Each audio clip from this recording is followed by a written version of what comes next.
लग्नानंतर होईल प्रेम भाग 1. महाराष्ट्रातील पश्चिम घाटाच्या कुशीत वसलेले नेरले हे एक निसर्गरम्य आणि शांत गाव. याच गावात राहणारे दादासाहेब पाटील आणि त्यांची पत्नी दामिनीबाई. दादासाहेब म्हणजे गावातील एक बडेप्रस्थ. शिस्त, अबोलपणा आणि चेहऱ्यावर कधीही न बदलणारा करारी भाव ही त्यांची ओळख. त्यांच्या शब्दाबाहेर गावात तर काय, पण घरातही कोणी जात नसे. दामिनीबाईंचा स्वभाव तर त्याहून कडक. त्या स्वभावाने कमालीच्या खडूस, प्रत्येक गोष्टीत खोट काढणाऱ्या आणि स्वतःला नेहमी श्रेष्ठ समजणाऱ्या स्त्री होत्या. पण या वाघासारख्या दाम्पत्याच्या पोटी एक अतिशय शांत, समजूतदार आणि तितकाच स्वाभिमानी मुलगा जन्माला आला होता, ऋषिकेश. ऋषिकेश उंच, देखणा आणि स्वभावाने अत्यंत गंभीर होता. तो एका नामांकित बँकेत व्यवस्थापक म्हणून नोकरी करत होता. ऋषिकेश कधी कोणावर विनाकारण रागवायचा नाही, पण त्याचा स्वाभिमान दुखावला जाईल असे काही घडले तर तो तिथून शांतपणे बाजूला व्हायचा किंवा आपल्या तत्वांवर ठाम राहायचा. त्याच्या याच शांत पण करारी स्वभावामुळे त्याला बँकेत आणि गावातही खूप मान होता. याच्या अगदी उलट परिस्थिती होती शेजारच्या सांगुर्ली गावात. तिथल्या एका मध्यमवर्गीय कुटुंबात अर्चना राहत होती. अर्चना म्हणजे जणू चैतन्याचा झरा. दिसायला अत्यंत सुंदर, पाणीदार डोळे आणि चेहऱ्यावर एक वेगळंच तेज. पण तिची सर्वात मोठी ओळख म्हणजे तिचा तडफदार स्वभाव. ती अन्याय सहन न करणारी आणि कोणी चुकीचं वागत असेल तर समोरच्याच्या तोंडावर तडकीफड उत्तर देणारी मुलगी होती. तिला खोटेपणा आणि फालतूचा रुबाब अजिबात सहन होत नसे. अर्चनाचे बाबा शिक्षक असल्याने त्यांनी तिच्यावर चांगले संस्कार केले होते, पण तिला तिचे मत ठामपणे मांडण्याचे स्वातंत्र्यही दिले होते. दादासाहेबांच्या घरात आता ऋषिकेशच्या लग्नाची घाई सुरू झाली होती. दामिनीबाईंना सून म्हणून अत्यंत साधी, गाईसारखी गरीब, सरळ आणि त्यांच्या प्रत्येक हुकुमाचे पालन करणारी मुलगी हवी होती. अनेक मुली बघून झाल्या, पण दामिनीबाईंना कोणी पसंत पडत नव्हती. शेवटी एका मध्यस्थ्याने अर्चनाचे नाव सुचवले. मुलामुलींची पत्रिका जुळली आणि दादासाहेबांनी सांगुर्लीला मुलगी बघायला जाण्याचे पक्के केले. ऋषिकेशचा अरेंज मॅरेजवर पूर्ण विश्वास होता, त्यामुळे आईवडिलांच्या इच्छेखातर तोही तयार झाला. ठरलेल्या दिवशी दादासाहेब, दामिनीबाई आणि ऋषिकेश अर्चनाच्या घरी पोहोचले. अर्चनाच्या बाबांनी त्यांचे आदरातिथ्य केले, पण दामिनीबाईंच्या चेहऱ्यावर सुरुवातीपासूनच एक तुच्छतेचा भाव होता. घर लहान आहे, फर्निचर जुने आहे, अशा गोष्टींवरून त्या नाक मुरडत होत्या. ऋषिकेशला आईचे हे वागणे आवडत नव्हते. तो मान खाली घालून शांत बसला होता. काही वेळाने अर्चना चहा नाश्त्याचे ताट घेऊन हॉलमध्ये आली. साडी नेसलेली अर्चना अत्यंत सुबक दिसत होती. ऋषिकेशने तिच्याकडे पाहिले आणि क्षणभर त्याचे डोळे तिच्यावरच स्थिरावले. अर्चनाने ही नजर वर करून ऋषिकेशला पाहिले. त्याचा शांत आणि सुसंस्कृत चेहरा पाहून तिला तो नक्कीच एक चांगला माणूस वाटला, पण खरी परीक्षा अजून बाकी होती. चहा घेता घेता दामिनीबाईंनी आपल्या खडूस स्वभावाचे प्रदर्शन सुरू केले.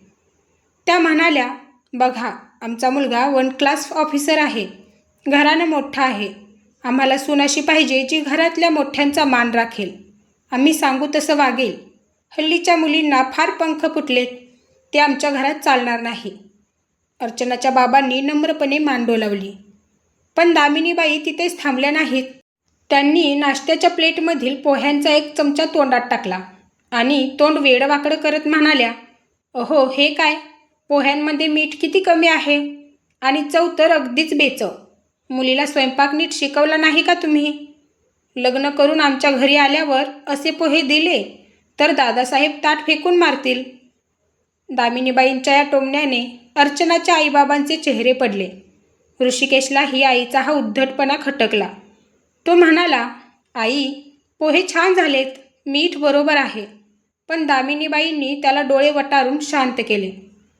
आपल्या आईवडिलांचा असा अपमान अर्चनाला अजिबात सहन झाला नाही. तिचा पारा चढला. तिने शांतपणे पण अत्यंत तडकीफड आवाजात दामिनीबाईंना उत्तर दिले, "काकू, पोह्यांमध्ये मीठ कमी नाही. कदाचित तुमच्या जिभेला तिखट मिठाची जास्त सवय असेल. आणि राहिला प्रश्न स्वयंपाकाचा, तर मी माझ्या आईकडून अन्न आणि समोरच्या माणसाचा आदर करायला शिकले आहे. जेवणात मीठ कमी असेल तर ते वरून घेता येतं, पण माणसाच्या स्वभावातील कडू चव बदलता येत नाही. माझ्या आईबाबांनी मला सुशिक्षित केलं आहे, नोकर म्हणून राहायला शिकवलं नाही. अर्चनाचे हे तडकीफड उत्तर ऐकून हॉलमध्ये एकाएकी शांतता पसरली. दादासाहेबांचा चहाचा कप हवेतच राहिला. दामिनीबाईंचा चेहरा रागाने लालबुंद झाला. त्या उभ्या राहिल्या आणि म्हणाल्या, बघितलं दादासाहेब, कशी तोंडातून आग ओकते मुलगी. एवढी मोठी जीभ आहे हिची. ही काय आमचा मान राखणार. चला निघूया आपण इथून. अर्चनाचे बाबा घाबरले आणि माफी मागू लागले. पण अर्चना आपल्या निर्णयावर ठाम होती. ऋषिकेशने अर्चनाकडे पाहिले. तिचा हा तिखट स्वभाव पाहून तो थक्क झाला होता. ती चुकीची नव्हती. तिने आपल्या स्वाभिमानासाठी उत्तर दिले होते, जे ऋषिकेशला मनातून कुठेतरी पटले होते. ऋषिकेशचा स्वतःचा एक स्वाभिमान होता, त्यामुळे त्याला तिची ही हिंमत आवडली. सगळे गाडीत बसले. वाटेत दामिनीबाई सतत अर्चनाच्या नावाचा उद्धार करत होत्या. ती मुलगी म्हणजे घरात भांडण लावणारी आहे, आपण हे लग्न करायचंच नाही. पण दादासाहेब संपूर्ण प्रवासात शांत होते.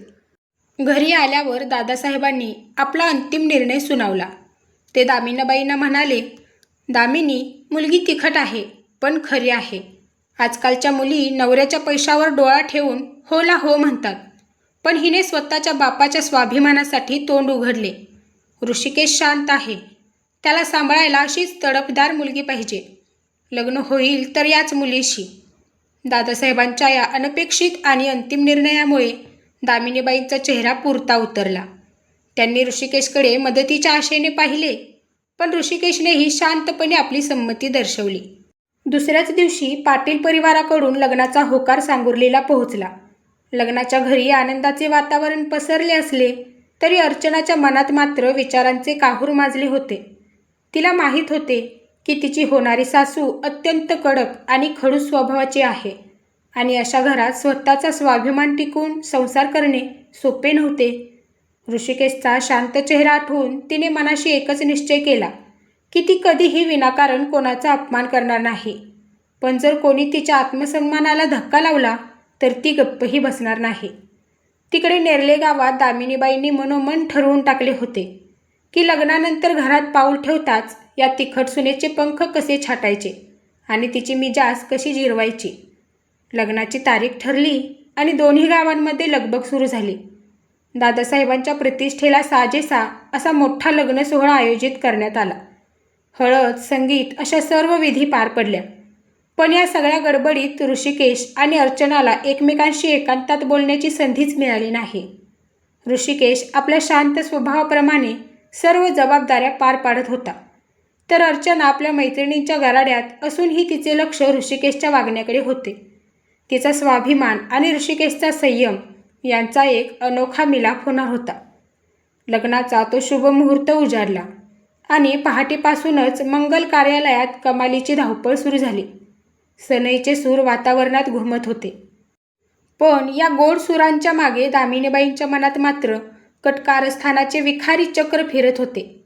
अर्चनाच्या तोंडून मिळालेले ते उत्तर दामिनीबाईंच्या अहंकाराला चांगलेच टोचले होते.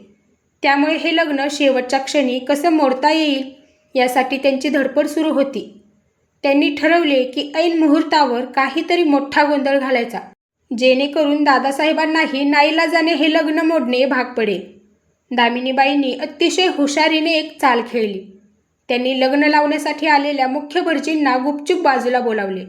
आपल्या जवळील सोन्याची अंगठी आणि काही पैसे भटजींच्या हातावर ठेवत दामिनीबाई अत्यंत सावध आवाजात म्हणाल्या, भटजी बुवा, पत्रिका पाहताना तुमच्याकडून एक मोठी चूक झाली आहे, असं तुम्हाला ऐन मुहूर्तावर दादासाहेबांसमोर सांगायचं आहे. या मुलीच्या पत्रिकेत भयंकर दोष आहे. ही मुलगी पाऊल ठेवेल त्या घराचा सत्यानाश होईल, असं तुम्ही सगळ्यांसमोर जाहीर करायचं. जर तुम्ही हे केलं तर याहून मोठं बक्षीस तुम्हाला मिळेल. भटजी पैशाच्या आमिषाला बळी पडले. ऐन अक्षतांची वेळ जवळ आली असताना ऋषिकेश आणि अर्चना दोघेही आपल्या जागी तयार होऊन बसले होते. मंडपात वऱ्हाडी मंडळींची गर्दी जमली होती.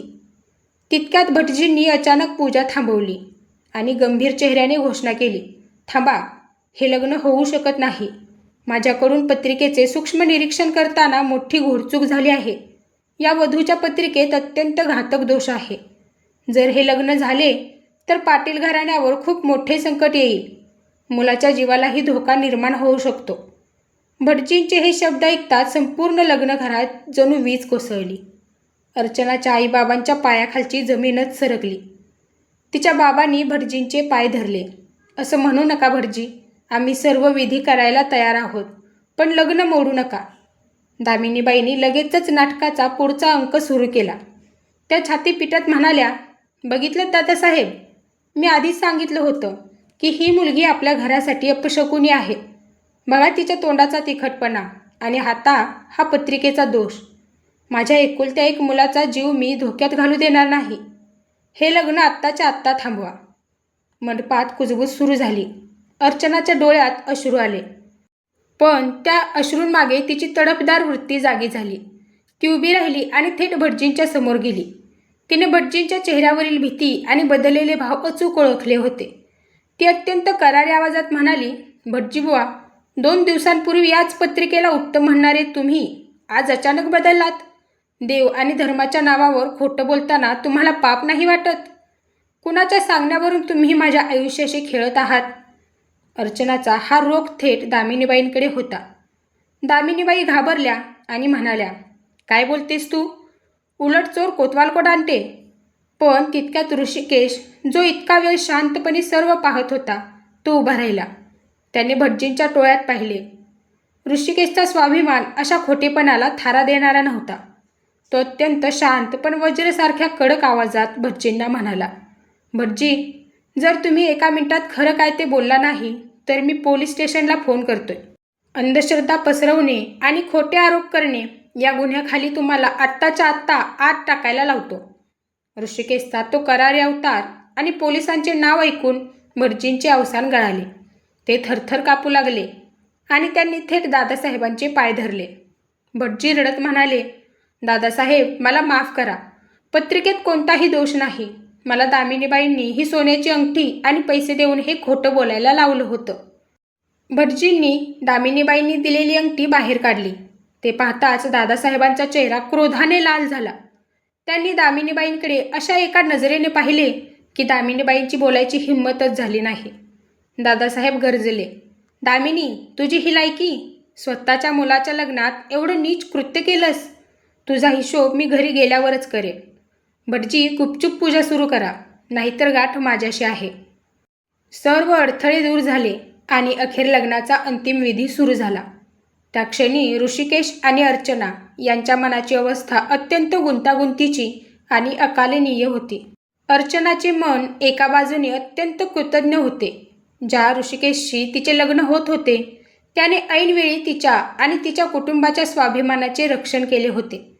पण दुसऱ्या बाजूने तिच्या मनात होणाऱ्या सासूच्या छळाची भयंकर धास्ती निर्माण झाली होती.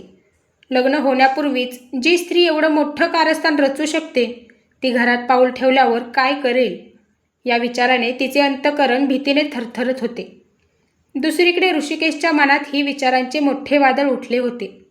त्याला आपल्या आईच्या वागण्याची प्रचंड लाज वाटत होती आणि एका सुसंस्कृत मुलीचा अशा प्रकारे जाहीर अपमान झाला याचे मनातून खूप वाईट वाटत होते. अर्चनाने ज्या धैर्याने त्या प्रसंगाचा सामना केला त्याबद्दल त्याच्या मनात तिच्याविषयीचा आदर अधिकच वाढला होता. तो शांत होता, पण आता या मुलीच्या स्वाभिमानाची जबाबदारी आपली आहे हा स्वाभिमानी विचार त्याच्या मनात पक्का झाला होता. त्यानंतर मंडपात मंगलाष्टकांचे सूर घुमू लागले. ऋषिकेश आणि अर्चना अंतरपाठ बाजूला होताच एकमेकांसमोर उभे राहिले. दोघांच्याही नजरा एकमेकांना भिडल्या.